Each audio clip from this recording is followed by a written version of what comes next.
Welcome to week 7. So we only have this week and then next week, and then we're over with this semester.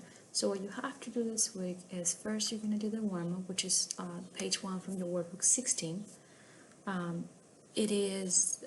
We're skipping lesson 3. We're going to do lesson 3 from workbook 15 next week. It is a review, so this is something that you're familiar. We already learned during the semester.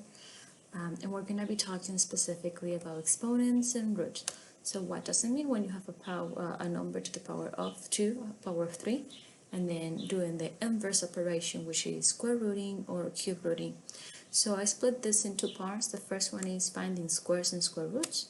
Like always, there's an instructional video, pretty short this time. And then you're going to practice problems from workbook 16, pages 2 and 3. Those are the slides that you have in here. And then the second part is going to be cubes and cube roots. There's again an instructional video, and then you're going to practice pages 16 to 4. So here, this is a warm-up, which is page 1. What you have to do is find the second power of these numbers. So for example, 7 to the second power is 7 times 7, which is 49. That's all you have to do in the section. If you have 2 to the third power, this is the same thing as 2 times 2 times 2. Be careful, it's not 2 times 3, which is 8. That's the only thing that you have to do in here, and it is to try to make you remember those powers that we learned a long time ago. Instructional video. And then here you have a practice on second powers and then square roots.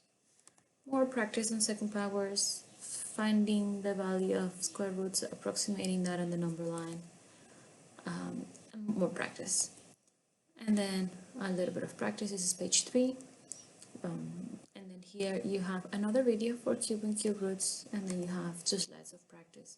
Should be pretty easy, and I will add the extra resources, and the tutoring will be changing this week. I've noticed that first and fourth period I have really low attendance, so I might move all my tutorings to Friday instead. To try to have more students in the class instead of only 2 students or having to reject 1 student because I don't have enough students in the class. That's all for this week.